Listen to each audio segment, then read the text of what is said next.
Wait, this script, I mean, presidents never do anything wrong, right?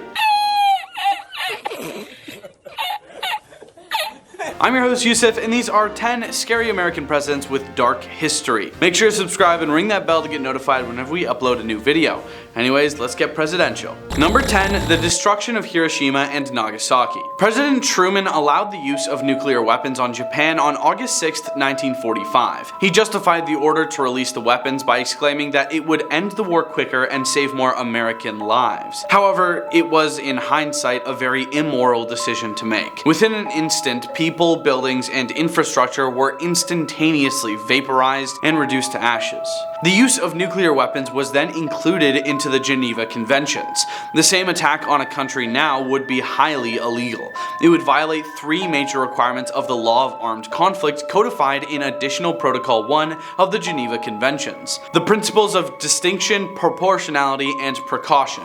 The Treaty on the Prohibition of Nuclear Weapons includes a comprehensive set of prohibitions on participating in any nuclear weapon activities.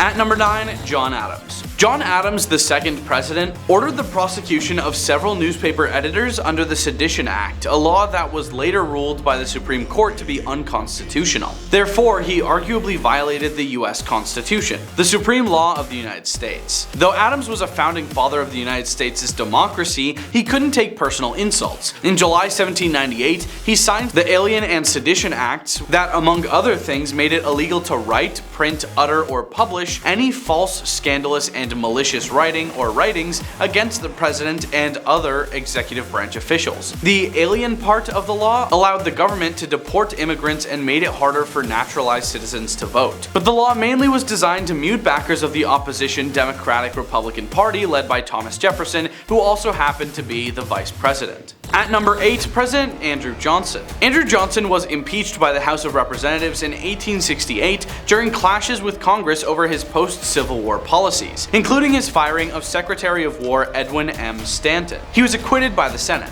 Impeachment is the process by which a legislative body or other legally constituted tribunal initiates charges against public officials for misconduct. The primary charge against Johnson was that he had violated the Tenure of Official Act, specifically that he had acted to remove from office Edwin Stanton and to replace him with Brevet Major General Lorenzo Thomas as Secretary of War ad interim.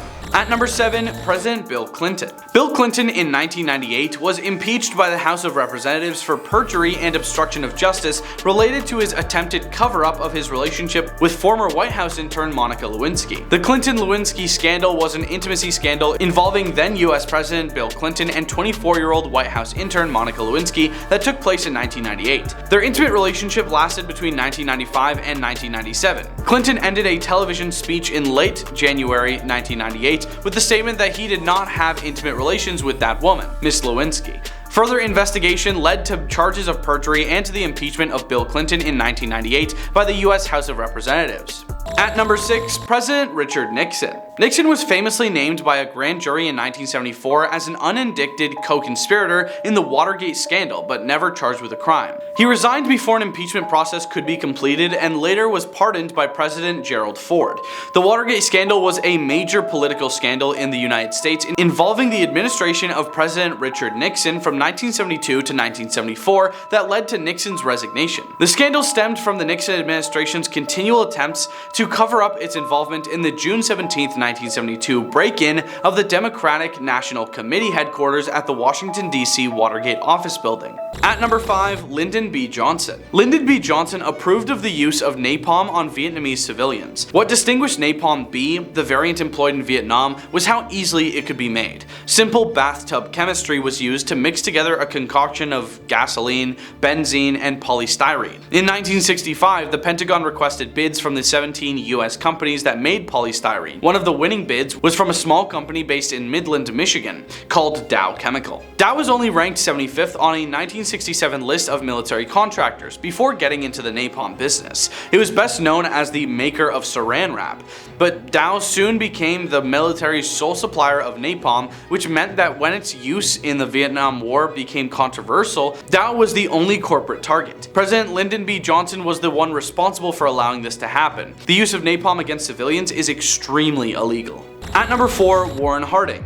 Another president often mentioned in connection with potential criminal liability is Warren Harding. Harding inherited a country struggling to heal after WW1, a sharp recession and a period of social and political upheaval. He was known for urging a return to normalcy and to some degree achieved that, but just 17 months after taking office, he passed away suddenly of a heart attack at age 57. What followed was a steady stream of revelations about corruption in his administration. While his cabinet featured distinguished figures at State, Treasury, and Commerce, Harding would be remembered for the misdeeds of his Attorney General Harry Doherty and Secretary of the Interior Albert Fall.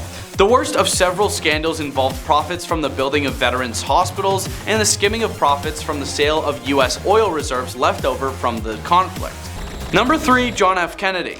In 1963, John F. Kennedy and his administration supported a coup against the Iraqi government, a coup led by Abdul Salam Arif. The CIA sent Arif a list of suspected communists along with thousands of weapons. Saddam Hussein was an enforcer for Arif's Ba'athist party and, as we know, later became the head of the party and dictator of Iraq. This means the United States President JFK played a massive role in the coming to power of the notorious dictator Saddam Hussein, the same person the US would later declare a war against and hunt down. Number 2. President Bush. According to the 5 senior judges who tried Bush and his administration, President Bush was responsible for the countless civilian passings in the course of the conflict in Iraq. As Mahathir Mohamad put it, once the trial was over, powerful countries are getting away with execution. In 2012, George W. Bush was convicted in absentia of being a conflict criminal by the Kuala Lumpur Conflict Crimes Commission. 7 other people involved in the Bush administration were also convicted. Additionally, in 2013, Bush and his administration were also sued by an Iraqi mother for violating the Nuremberg Principles because of the crimes of aggression against the Iraqi people. Number 1. President Roosevelt. Though Roosevelt had an alliance with Stalin, when it became clear that the Allied forces were going to defeat Germany, he began to lose control over Stalin's negotiations.